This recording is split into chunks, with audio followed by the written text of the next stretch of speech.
We just got done discussing why the PlayStation 2 is likely the greatest console of all time. Check that video out after this one if you haven't yet, but it was pretty clear while revisiting the PS2 that the thing that makes it the greatest of all time is the games. And a lot of those games aged a lot better than I expected, probably a lot better than you remember. And today's list is a bit spicier than your average PS2 list. We'll shout out some of the greats, but I wanted to give some love to some lesser known titles that deserve your attention. But before we do, we're going to shout out a few of the usual suspects rapid fire because someone's going to yell at me if I don't mention them. Then we'll get into the games that inspired this video, so stay tuned. And if there's one standout title on PS2 for me personally that needs to be mentioned, it's Final Fantasy X. This game changed my whole perspective on what video games could be. The cinematics blew my mind, they've aged beautifully, and it's not just eye candy, this is one of the best RPGs of the entire generation. It's one of my personal favorites and a definite must-play. God of War 2 absolutely needs a call out here as well. This is a 2007 release, that's a year after the PS3 came out, and it really shows. Developers had really mastered the hardware by this point.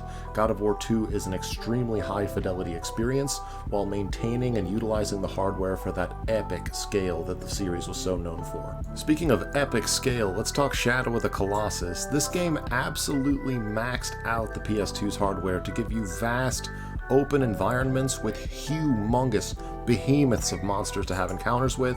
The frame rate suffers a bit at times, but the game is one of the most legendary on the console for a reason.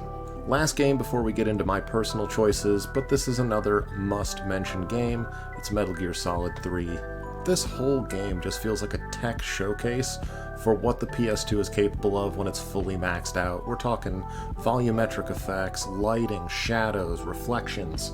The whole game is a cinematic masterpiece and a real flex towards the end of the console's lifespan of what 6th gen could really achieve when developers went all in. It basically felt like an early PS3 game.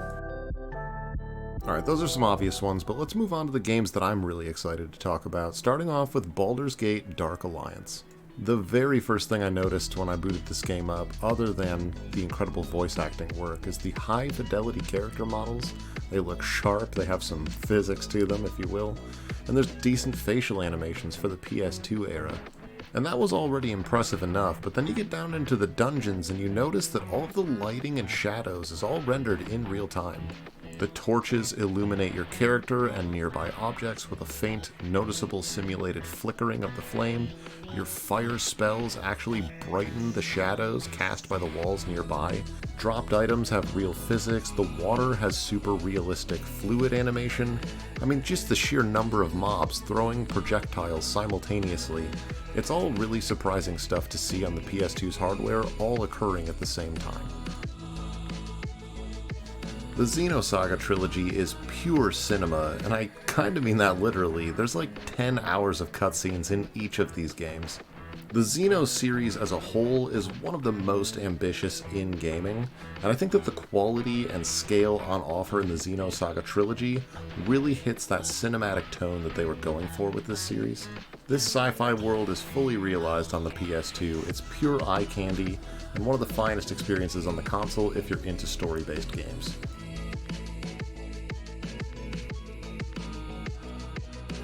Odin Sphere is an absolutely killer Vanillaware gem on PS2. Not only is the game just incredibly fun, but Vanillaware's signature art style of very unique character designs and hyper-saturated colors made the game age super well. Odin Sphere punches well above its weight class in terms of visual fidelity, and it's a really good example of why art direction sometimes matters more than overall graphical horsepower. And if we want more examples of this, we can just look at the many cel-shaded games that aged so wonderfully on PS2, perhaps chiefest among them being Rogue Galaxy. And it isn't just the high-end cel shading and dynamic lighting that developer Level 5 used to avoid the crusty PS2 look, but also the vast, seamless, load screen free for the most part, open world. Not to mention that most exploration is at 60 frames per second, and most of the NPCs are animated. This is a huge accomplishment on PS2 hardware, using Dark Cloud 2's tech in a new engine that was intended for Dark Cloud 3. Speaking of Dark Cloud 2, this is another Level 5 banger, and damn does this game look good. Level 5 made a lot of specific design choices here that aged like fine wine. For one, they again went with that high-end cell shading and anime aesthetic, which avoids some of that uncanny valley of early 3D. And because of that highly stylized art direction, it seems like they were able to use higher resolution textures and didn't have to rely on the motion blur to hide all the aliasing effects that other games would need to. Pair all of that with super polished character animations and this wicked Victorian steampunk aesthetic, and you've got a real gem that's aged beautifully. The Sly Cooper trilogy of games on PS2 is yet another example of cel-shaded games aging really well, though these had a different developer, Sucker Punch Productions this time instead of Level 5. And just like every other game on today's list, the Sly Cooper trilogy is not just a set of games that's aged well and still looks good if you go back to them today, but they're a lot of fun.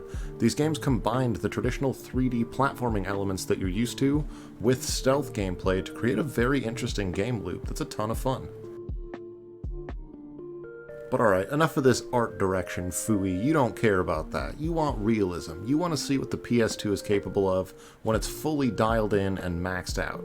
No problem, man, I got you covered. I recommend you take a look at a slightly lesser known first-person shooter called Black. This one was done by Criterion Games before they transitioned to making mediocre reboots of Need for Speed games. They made this painstakingly optimized and pretty damn realistic first-person shooter. I truly do not know what magic they pulled to get this level of physics and the environmental destruction and the sheer volume of particle effects on screen using such weak hardware, but this was clearly a labor of love and it looks fantastic. Quick note before we get into the last section, make sure you subscribe if you're liking this video, throw a like and a comment below to make sure it reaches more people. I have another video coming out really soon of my top picks on the PS2, my personal favorites that I would recommend. So if you want to see that, subscribe so you don't miss it. You know, it seems like the best looking games on virtually any console somehow end up being racing games, and the PS2 is no exception.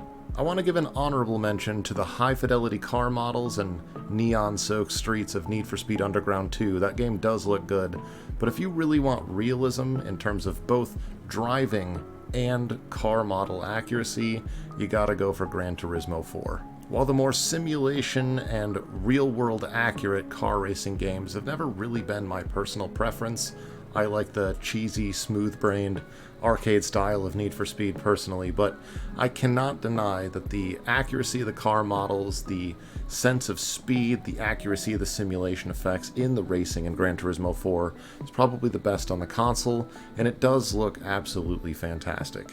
If you care at all about accuracy, or you have a keen eye for attention to detail, Gran Turismo 4 is where it's at, man.